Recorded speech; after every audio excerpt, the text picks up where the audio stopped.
Hey guys, welcome back to yet another episode of Top Billers Toolkit, where me and my twin brother interview top billers from all around the globe to unlock the secrets to their success. Today's guest is Wendy McDougall. Wendy has a pretty insane story. She managed to bill over £1 million in her first year of setting up her recruitment business, and she did this with one other person sitting in her spare bedroom. She then went on to sell that business for a hefty profit. She then followed her dreams and decided to set up her own SaaS business called Firefish, which is now 70 people strong. Firefish is designed to help recruiters track their data so they can bill more every month. On today's episode, we're going to be talking about what specific data points that Wendy used in order to be so successful in recruitment. We're going to be discussing valuable tips and insight that Wendy learned from selling her own recruitment business. And we're going to be discussing Wendy's insane journey of being a top biller in recruitment to now setting up a hugely successful SaaS business. So as usual, grab a cuppa or a glass of wine, depending on when you're listening to this, and let's get into it, shall we? Wendy, thank you so much for joining us. How are you? I am very well, guys. Lovely to be on. Thanks for asking me. Awesome. Yes, you have a very interesting background. When I did some research, you were a top biller, and then you built your own recruitment company, sold it. So you're already in the top, probably 1% of recruiters who managed to do that. And then you went on to set up a 55-person SaaS company, which is 55 sounds like a good number now with my salary bill, but no, we're now knocking on 70. So it's wow. yeah, God, so... sorry, that was my bad. No, don't worry, that's absolutely fine. 55 was good days. So wow, that's brilliant. So I just feel like you probably have a ton of lessons in there to share with other people, and we're really looking forward to jumping in. So again, thank you so much for joining us. Oh, it's my pleasure. And if I can add some, listen, I know how hard it is to run a business. So I think, the people that are doing stuff, if you can learn from a lot of the mistakes I've made along the way, then, and if I can help somebody, then all good. Amazing. So we always jump into the first question. Sam normally says this, so this is my first time asking the first question, which feels very surreal, which is, what's the number one tool in your toolkit, whether it's a mindset, a strategy, or a software? Yeah, so this is, it sounds weird because obviously I'm driven by software, but this is an output of this, whatever software you're using. So my personal motivation and toolkit is the focus that I bring to everything. So I'm really focused on fixing a problem, finding a solution, or anything I do. So that's the mindset that I apply, that I think has allowed me to become, and pass the top biller. But then it's also the data. I love data. So I use data to find trends, to find themes, to give me answers and show me where to go. If the data can demonstrate it, then I know that I'm going to be successful, and then it's a repeat and it's scalable. Love that, Wendy. I have to go to focus, because focus specifically is one thing I've been trying to improve and battling with like my whole career. And I feel like it's something that if people manage to harness in the proper way, they could increase their output by like 50%. I have a little timer sitting by my desk, and me and Ben time our work. We do kind of work sprints. So we do 45 minutes of work and it's timed, and then we read for 15 minutes, and then we put the timer back on, and then it's 45. That's our little hack for focus, Wendy, and it's worked amazingly well amongst a few other things. Is there anything that you have done specifically that's allowed you to improve your focus, or have you always been someone that's just very focused and can sit down and not get distracted? First of all, well done. I mean, that's like going on that's a great hack. I don't think I would do it, right? So I'm probably not as disciplined as that. It's weird. You talk about discipline and then you look at focus. Well, to be focused, you need to be exceptionally disciplined. In my head, probably being focused is just being obsessive. So it's something I can't not do. I just want to go and fix a problem or go. And so when you have your timer, I just probably work throughout the night in order to fix that. And I don't give up until I fix that. So I think that's just a mentality that I've always had. But in terms of using like little hacks, I think I see a lot of people with to-do lists, and they're good. It's a good discipline that you use for your to-do lists and stuff, but all these to-do lists are like 20, 30, 50. And for me, it's actually being realistic with what you're going to achieve. So I always look at, 3 things I'm going to get done that day. So as long as I can do the 3 things that I know I'm going to get off my to-do list and be achievable, then I'm going to be, and what I'm focusing around it, then I know I'm making progress on things and I'm solving a problem. So for me, it's been much more realistic with what you're going to achieve in that day. Another little hack that we have as well, which I brought into the business, but I would suggest that anybody out there that's growing a business, it would be a really good thing, is our 4Ps. So we brought that into the business over COVID, or just actually before COVID, where, you know, everybody has stand-ups, but you do it on the basis of, you know, your 4Ps. So it's your plans, your problems, your positives, and your progress. So you basically split that into, you know, what are you going to progress? So that might be my 3 things on my to-do list I'm going to progress. You know, what was a positive? I solved that problem. What am I planning to do the following day? Then that's what I'm going to plan. That's my next 3 things that I want to get done. Whether or not that's source a job, it's going to get a couple of extensions planned, you know, bringing that into it. And I think that's a really good thing to be able to reflect on what you've been able to do, because how many times when I go back into my recruiter days, you know, you feel some days that you've achieved nothing, because you've just been either going out, meeting lots of people, they may not have any vacancies on, they may not be able to, but you know, as a recruiter, every meeting will give you something. So it's like, what was your progress with that meeting? What did you achieve from that? And reflecting on it, I think, always pushes you forward. Brilliant. Are there any, so those are really interesting, Wendy, thank you for sharing. Is there anything additional that you would add when it comes to the key components of becoming a top biller? I think everyone either wants to be a top biller if you're a recruiter, or if you're hiring, you want to get the best people into your business. So what do you think are the top components to become a top biller? So I'm always being competitive. So I do think, and sports, as we know as well, you know, there's a lot of synergies between either your family was from an entrepreneurial background and you were a keen sports person. I've met so many people that are recruitment owners with those types of personalities. So I think a top biller has that stealth in terms of they want to be that top biller, they want to be the best. So that's your competitive nature coming out. And I think, you know, ultimately, you know, entrepreneurship is still really good as well, because you've got to creatively think of different ways to solve problems. And in recruitment, you know, you never know kind of what you're going to be walking into that day sometimes. You know, you think everything's sweet and then the candidate doesn't turn up, and you've got to then quickly sort of think about a solution to try and work on it. Because if you just fall on your sword, then, you know, you've got nowhere to go, and you've just got a problem that you've created for the client. So I think those are the 2 traits that I would always look for people that you're wanting, that they've got half a chance of getting there. And I then think it comes down to actually being really disciplined with the numbers. So, you know, I came from, when I was originally into recruitment, it was contract stuff that really suited me, because it was fast, it was quick, and it was scalable. So, you know, once I could, every time I met a contractor, you know, if I couldn't use them now, I know I'd use them in the future, and I'd track their, you know, it's just getting it back to basics, tracking having the data that just gives you a list of everybody's availability date, you know. And then it was IT contractors. So, you know, ultimately it's not quite like high volume temps there that originally I was doing, where you'll know, okay, 2 months before that end date, you know, that's when the guy's going to be considering either talking about an extension or, you know, looking for something better. So you just then know that every 8 weeks before that person was ending, that's your time to be contacting them and seeing what they're doing, and whether or not they're taking that extension, or you're going to be able to spec them out or get them again, because you know them and you've built up that relationship. So I think it's finding the key components of the data that you track, and then just allowing that to drive your repeatable actions. And then you make it scalable. So then, you know, ultimately you start your first year, if you can get 20 guys out, giving you a run rate on that. And then your next year, you want to double it. And then you're quickly up to about, you know, 100 recruiters. You need a resourcer to keep tabs on everybody when you're going out and placing them. And it's just then repeat. Okay, now I need another person in. You start again, build another, that resourcer can back up to, repeat, you know, and you build the team on that background. Interesting. Sam, do you mind if I jump in for this one? I just have one follow-up question. Yeah, of course. Because I find everything you're saying is really interesting. And of course, data is so valuable. I find that a lot of recruiters don't leverage data as well as, say, you would, Wendy. And often I find it's because maybe they haven't been taught. It's not a habit. It's not something that perhaps they've been obsessed over for you know, from when they started. So do you have any advice for people that aren't with the numbers? How do you then become data orientated, data driven? Is it putting the right systems in place? Is it habits? Like, how would you go from someone who isn't data orientated to someone who could then track the data and leverage it?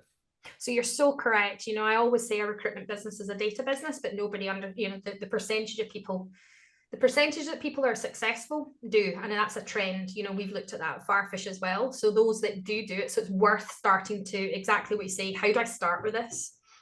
And a lot of people are worried, they think it's numbers, and it's not. If you start to think about it as triggers, and I like to think data as trigger points. So if you think and you stand back and you look at your desk as a recruiter and you think, what are the key trigger points to success? So for me at contract, it was 8 weeks before, you know, that contractor is up for renewal wherever they are. Okay. I've worked with other businesses and other clients. We do this a lot to try and help them, as we call it, join the dots from trigger to trigger, to then give them the data that they need to have a look at it. One business I worked with, you know, their data was all about based on, it was in childcare and recruiting childcare for their industry, and it was all based on terms sent out. They had an incredible success rate on being able to just send terms out. If they got the terms, it was 1 and 2. If they got those terms signed, they then had that for the next six months. So it's finding that metric rather than just, you know, the normal standard KPIs. It's thinking about what makes you successful in your business, and then just go into repeat. Now, where to start with that is exactly what a lot of differences between top biller and standard average recruiters. And hey, we need those B players, so you know they're still good. Yeah, absolutely. But what I see is a lot of it is this is the difference is that, you know, they're very reactive. They're like hamsters on little hamster wheels, not to be sort of negative about that, but they'll just take what is getting fed or take the scraps and they'll work it. So they kind of get really busy with not much purpose. Whereas the successful top billers will have already done analysis, very quickly be able to see that they have a shorter time to fill of that particular type of developer or that particular type of professional person. And they tend to know their market is, you know, they've got the relationships in that location. So they're just going to double down on that and they're going to become the expert in that. So that's where the niche stuff comes. They're more, they're capable of burning a boat, as I call it, in terms of really becoming that niche and leaving the other stuff away. Whereas other guys will, like your sort of average recruiters, they'll take what they can because that makes them feel better. So actually being confident and knowing your value, knowing what you're good at, understanding and looking at the database of, you know, any decent CRM right now should be able to give you a dashboard of where was all my business, where did I make the business, what clients are my top clients, what location and what disciplines do I do? Great, do more of that. It's not rocket science. Really fascinating. Such a good answer. No one has framed it as triggers. I think that's a brilliant way to describe it. It's finding the triggers and then tracking those triggers. I think that's brilliant.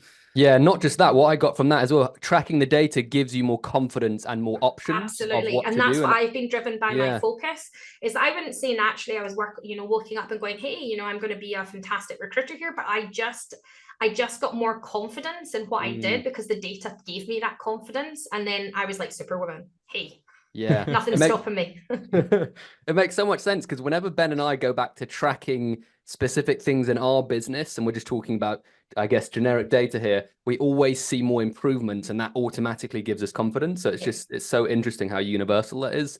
I had a question. So I was really fascinated about Wendy, when you were in your element of billing and you were when you were top biller, what was the main trigger that you always went back to that had the biggest impact on your numbers? Would you say, was there like one trigger that you were like, yes, this is the one? It was actually my extensions. So I used to, so again, it's very specific with the market I was working on, which was, you know, high-end IT contractors, right? And I was privileged that I show my age, but it was 98. So I, you know, saw them through the millennium at that point, which was just like, it was brilliant fun and we made a lot of money. But for me there, it was getting, if you hired a contractor just as a sort of a person that you didn't really know and you just put, it was a bum in a seat, then they're not likely maybe to get extension. But I saw, I was brought on to start the contract business in Scotland in IT. So I was learning from my permanent colleagues, but I saw I just needed to speed that up. But the way that they would actually assess a good cultural fit for that permanent company or for that permanent candidate and the company. So I took some of that into the contract business, which actually meant that, you know, again, you're working smarter because every contractor that I placed, this was before IR35 phase one that came in. I probably got them there for about 1.5 years as my normal contract, right? And they started on a 3-month and then they were there for 1.5 years. Well, I just needed to look after that contractor. I didn't need to go and replace that contractor. I didn't need to go, because it was a good fit for them and it was a good fit for the company. So that cultural element at high-end contractors, if you get the right match, they're there for however long IR35 now allows them to be there. Really interesting. And so it sounds like you did really well as a top biller, and then you had this epiphany at one point to set up on your own. So what happened then? What was the motivation to set up your own business? Wendy, what happened? So actually it was never, unfortunately for you, it's never an epiphany. It was never anything. I was always going to run my own business. Oh, really interesting. So okay. I started my career as to what do I want to learn in order to run my own business, which was quite a difference. Wow, yeah, that's really interesting. So I fell into recruitment as everybody else did, but I worked out very quickly that I was, pretty good at this. And then I wanted to go in and learn lots of different things as much as I could from a brilliant company. So it was Melville Craig up in Scotland. They were the largest independent recruitment company in Scotland, which I was really lucky to come, to be part of. And it was still just like awesome, that company. But I wanted to get involved in everything there to learn, because I saw that as my entrepreneurial sort of university degree to then go and set up. And it was just about timing and when I did it. Now, don't get me wrong, I didn't necessarily think it was going to be a recruitment business that I was going to set up. So my business, my father he'd grown up as an entrepreneur. And, I'm not sure many people actually do know this, so you're getting some fresh information on it. But, my dad refused and sort of crossed out 4 business plans that I did before I set up my own recruitment company. Oh, wow. So all the other ones were not allowed, as he said. But then when I came to him, I said, you know what? I'm actually quite good at this gig. So I think I should just set up a recruitment company. And he sat back going, Jesus, thank Christ you came to that conclusion right when you're starting. Why did he cross out the others, just out of curiosity, Wendy? Oh, a number of things. He would, not comparing him to Alan Sugar, but he's got a beard, so a wee bit like that. But he would just like go, right, okay, let's take this down. How much money are you going to, he asked all the right questions, like, realistically, what's the market? Have you tested it? How much money are you needing to set up on that? When do you think you can become profitable in that? How much scale, how many people? He just asked all the right people, and he managed to come to the conclusion of that I would turn around and say, not sure it's a guarantee, this one. So yeah, okay, fair dues. There's some big feelings in it. So we crossed that, or there's too much capital risk there. But recruitment is such a great industry that we're all in, so privileged to work in it, that there's so little barriers to setting up. And even more so now, when I set up, I still had to have I still went and did a bank loan on it. My house was on it, etc. as well, because I still needed like 80k startup. So because my tech that I was actually buying, because I was going into scale, so I went in to actually build a company of substance. And I also had a first employee come in from day one as well, who then bless him, he turned up in his suit and at my front door, and then went into my back bedroom. We both sat there in my back bedroom and started trading. But I had his salary to look after as well. So we that still needed the tech I bought and had to then buy at that point was still like 25-30k. Now you can buy Firefish up and running for less than $1,000, and you're up and running, and it's all in the cloud, and you don't need it all. But at that point, so it's got even easier. So yeah, that was the great days, and I always tell people to probably, if you are doing it or spinning it out, enjoy those days. They're the fun days. Then it all gets very serious. Yeah, absolutely. What a great story. I love that. One thing I know our audience loves to hear are specific numbers. Wendy, can you give us a ballpark figure of what you were billing and what it took to get there as well? Because I think in most scenarios, what got you to 100k might be different to what gets you to 500k, which might be different to what gets you to 1 million. So I'm just curious to have a bit more information around that. God, when I was back in Melville Craig, I was probably running a business there just of my own division that was probably around like 8 million turnover on that, because it was all contract business, and I'd obviously scaled that with other people. So I think that's a rough sort of number in that, when you look at it, turnover, and profitability there, average margin was around 20% on that. So it was a really good amount of business that we're bringing in for that. So that net profit. When I spun out, first year, I always remember a meeting I went with my dad, because my dad at that point had sold his company, so he needed a bit of purpose, so he joined me as the company secretary.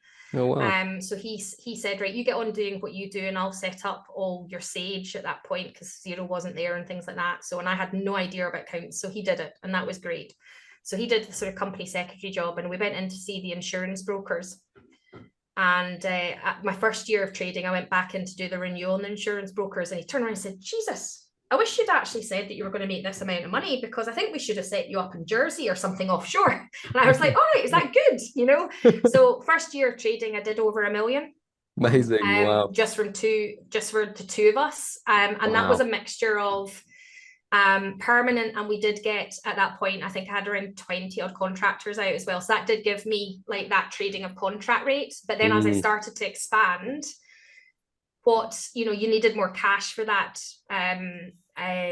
trading level. So we actually then, the numbers get a little bit they're not as impressive when you think about it in context. I think it was 1.6, 1.8 that we got to, but actually that was at that point then all perm. So that then makes it much more sort of, a better, and we were trading around 10, 15% net profit. And I think it was working about 12 net profit. So that was, it was a really good, stable business but then did the usual fluctuating from at the peak, I think it was up 23, 24 or something, then would bounce back down, because then you had we had recession number 1 kicking in, recession number 2 kicking in. So we did that whole 10 to 20 man bouncing up, bouncing down, don't make profit when you do, then when you get back down to 10 or 12, you're suddenly in profit again, and it's so hard, that part, I hate it in that 10, 20 mark.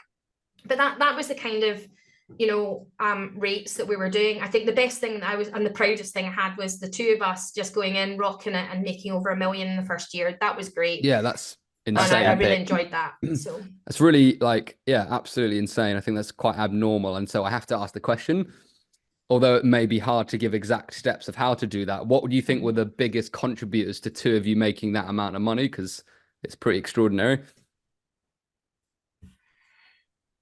I don't even know if I would be able to do it again in this market. I'm not sure. So, okay, I had a lot of clients that were really supportive. So if you're a good biller and people rely on you to make business decisions, then they will come with you, right?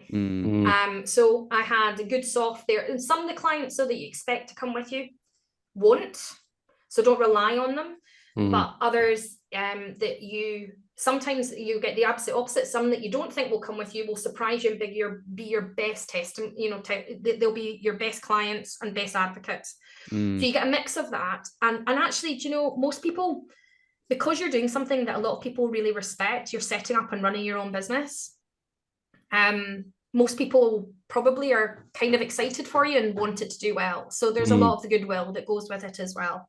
In terms of the fundamentals, I think what allowed me to do that is, if you're going in and you're not, I think be very clear with what you're doing and setting up your business at the start, because there's nothing bad or wrong with either of these decisions.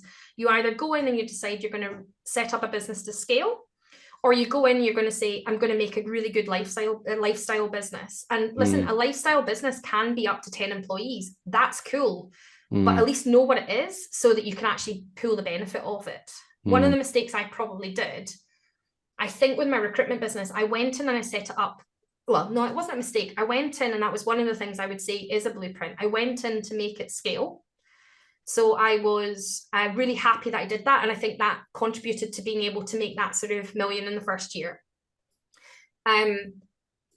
But in hindsight, where I got with that business, I wish I'd almost looked at it as being more of a lifestyle business and taken more benefit personally out for me.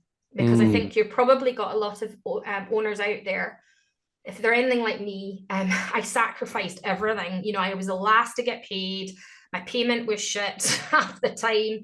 And then, you know, you would then start to take dividends when you felt that you had enough business, because if you're trying to go in there and scale all the time, you're just throwing it back into the business.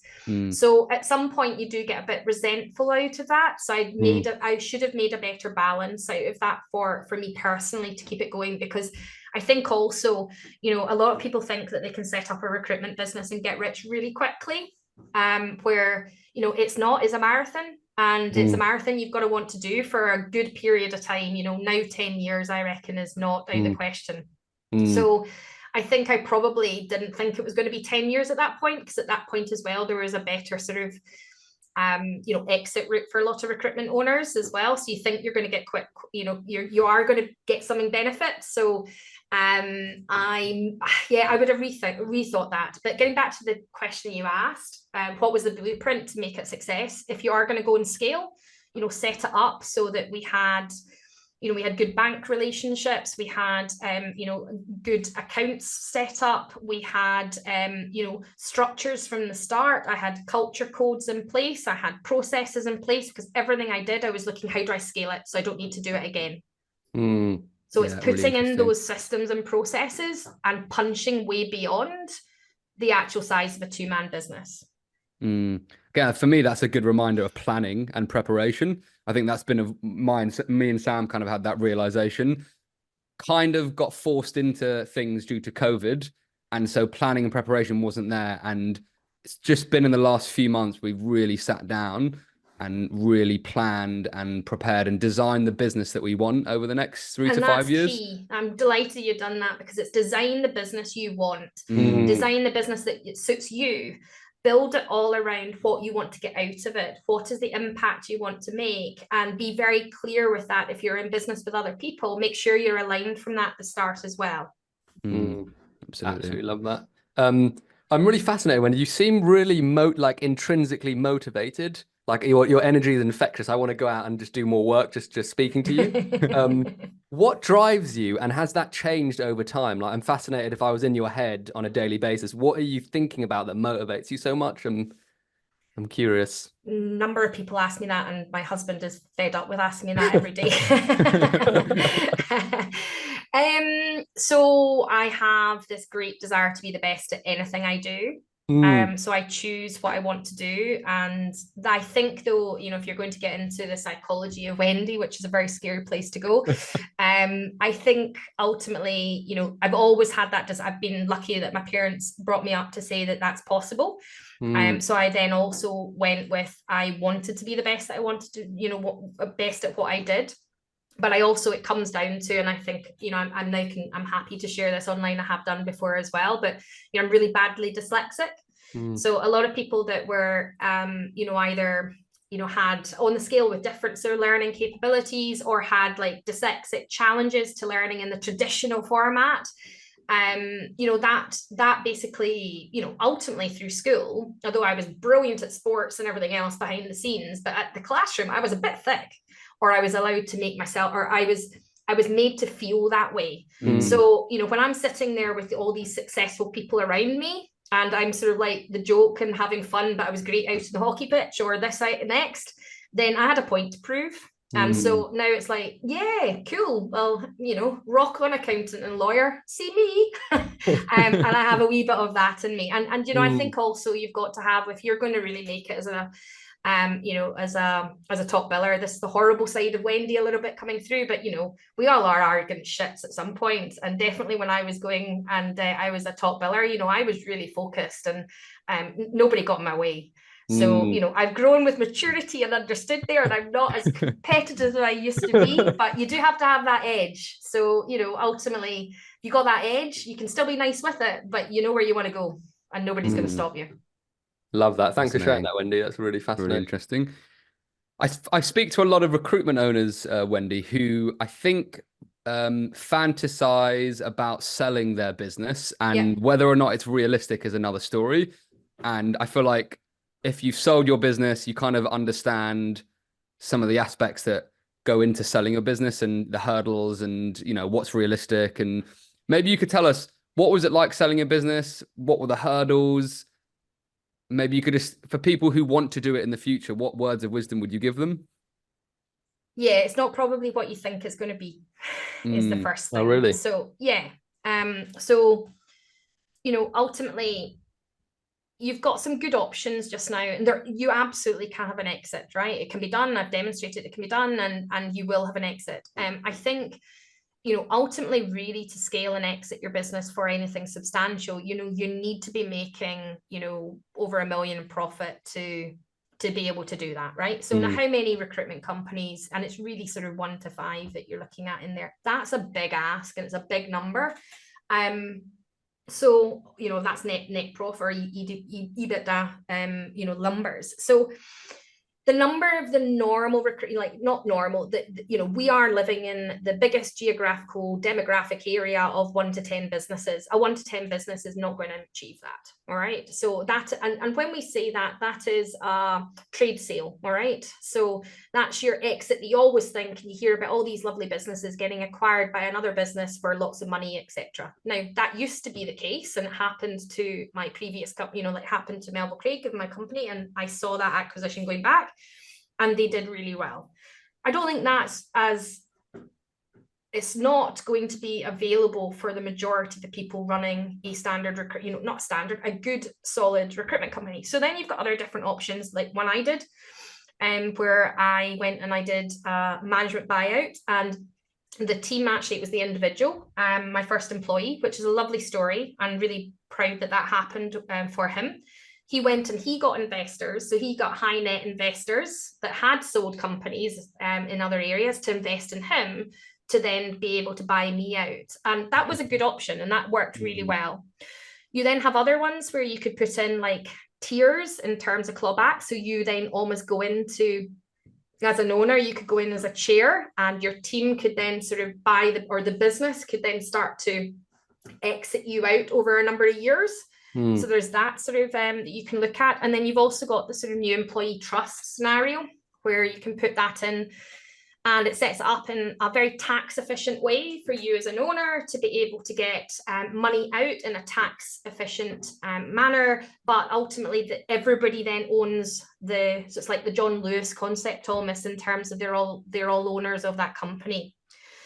So there are different ways. I think everybody that goes in and thinks I'm going to exit to, a trade or another recruitment company or another broker, I think the days of that are more limited. So what I would say is the recruitment business, unlike the business I'm now in, which is a tech business, it's the one business that you can make money if you're good like that.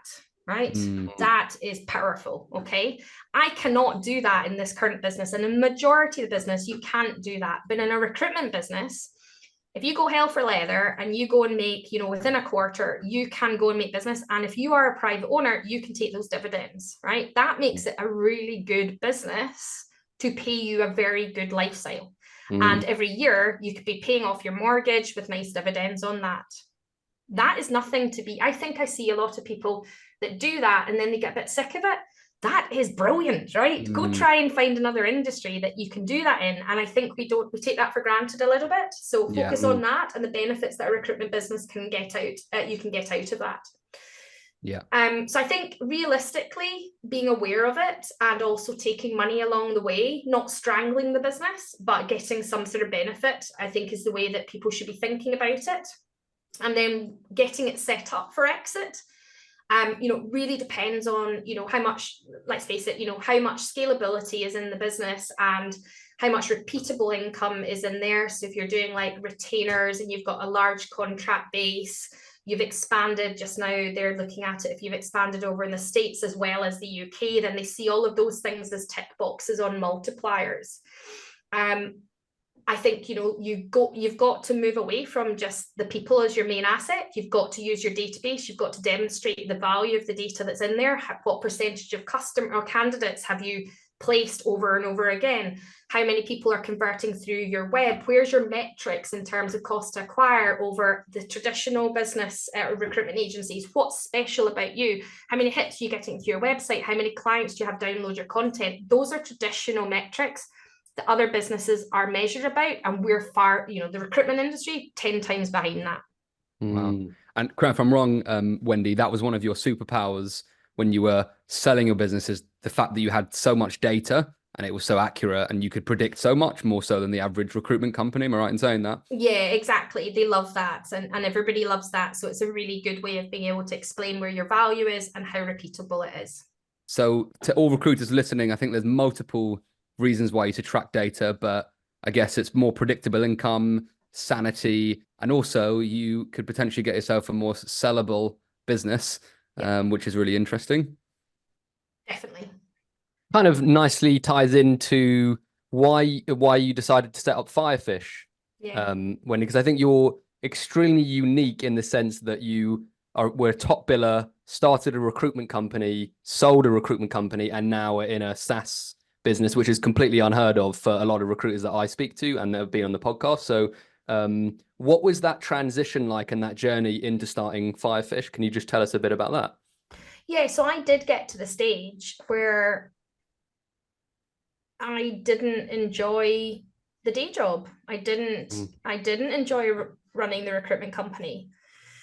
I always wanted to run my own recruitment. I always wanted to run my own business, but I really wanted to run a tech business, was the honest truth on it. And that's why, if you ask again, if I'm being completely honest, a lot of the business ideas I had at the very start were running around tech, but the capital that you needed at that point, you know, it just meant that I ruled those ones out. So when I went into recruitment, I still had this passion of trying to use tech to make it better.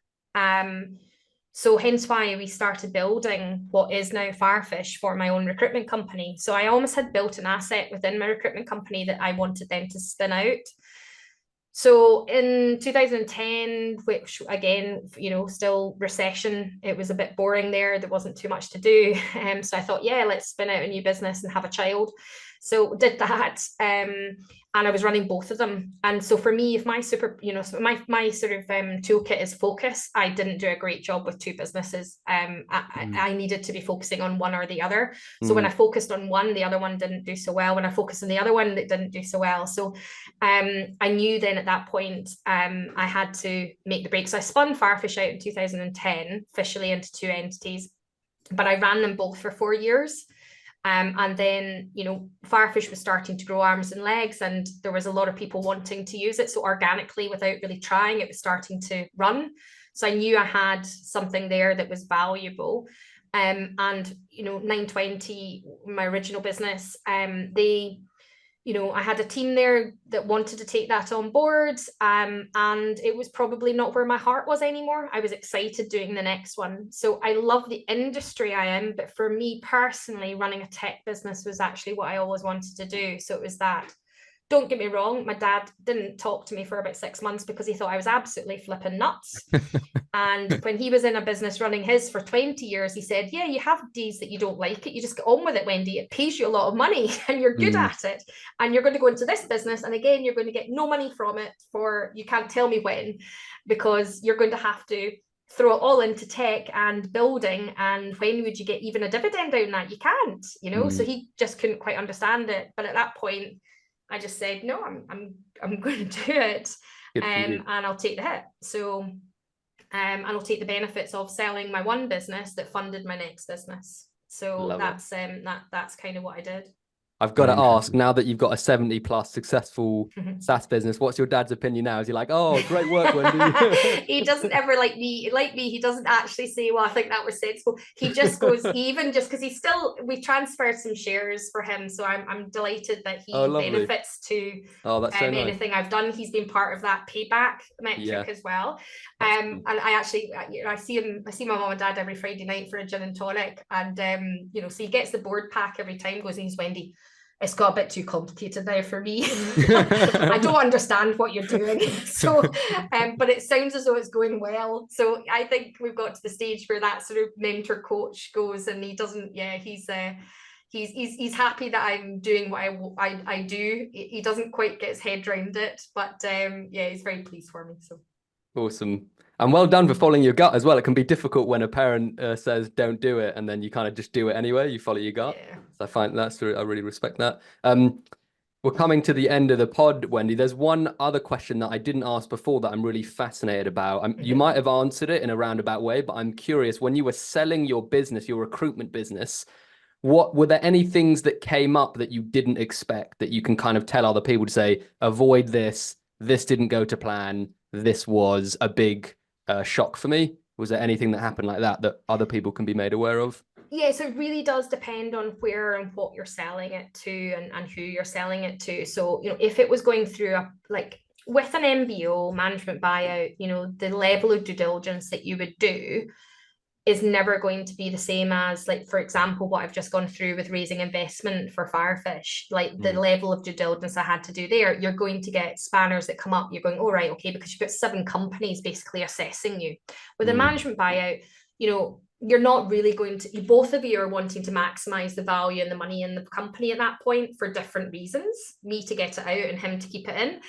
So you're not going to go and spend $500,000 on doing due diligence on that business. It doesn't make sense. So, and you both know what you're buying and you're exiting as well. So there's not going to be those skeletons in the cupboard, if you like, for the closet that is going to come up through it. But I think if you're doing that type of exit, ultimately, you make a decision that you're going to be passing that business on to trusted pair of hands that are partners that you want to go and do that. So ultimately then what's the price? That becomes the main thing. How do you work out the price? Because the price isn't going where you've got external sort of trade players that would then haggle and negotiate after it and, try and get a bigger price. It's actually more, what will he pay for it and what will you accept? Right. And that's where you've just got to come through it. And don't get me wrong, you're going to have times where every management buyout, even as if, because the person that bought it off me is still like a brother to me, but we didn't talk for 6 months. It's hard, because ultimately you have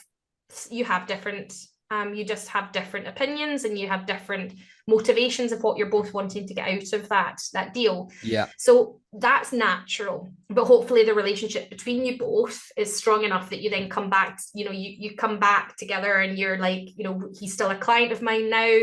I'm talking to him this afternoon, I still love him to bits and, in that way and vice versa. We've got so many great memories of what we started together. So I think it's not so much like skeletons in the closet when you're doing a management buyout, but it's a realization that, you can't be too greedy. It's going to be tricky to do that. If you can get somebody in the middle to take the sort of the negotiation away and come at it as a middle party, like whether or not that's you're a non-exec or whether or not that is an accountant that was doing the figures for you, somebody that's able to play into that role, or the lawyer that's doing, I don't know, the lawyer is something, unless you've got a good corporate lawyer, that might not be the right personality, but somebody that can do that negotiation for both parts, I think is a valuable exercise to do. Don't try and do it on your own because you will fall out, right? And you won't like certain things that are doing in it, but it's just being realistic in the fact that the business is only as much as somebody will pay for it, not what you think you might get for it, because ultimately then you've got to go elsewhere and you might not ever get the exit. Really interesting.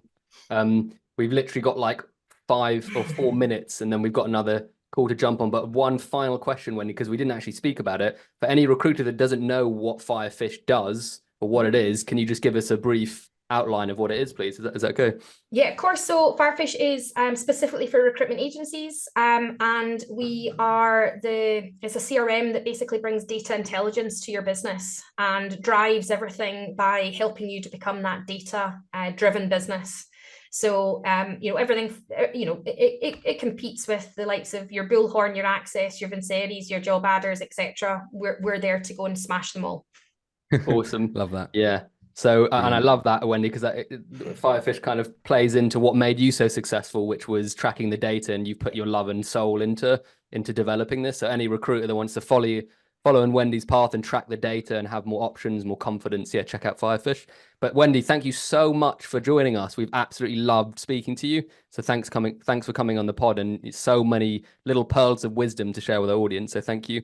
Oh, Sam, Ben, it's a pleasure, and thank you for asking me. I hope it's been of value. So. Hey guys, thanks for tuning in to this episode. If you enjoyed it, please don't forget to subscribe on YouTube and Spotify. Tune in for another episode next week, and we look forward to seeing you again very soon. Peace and love.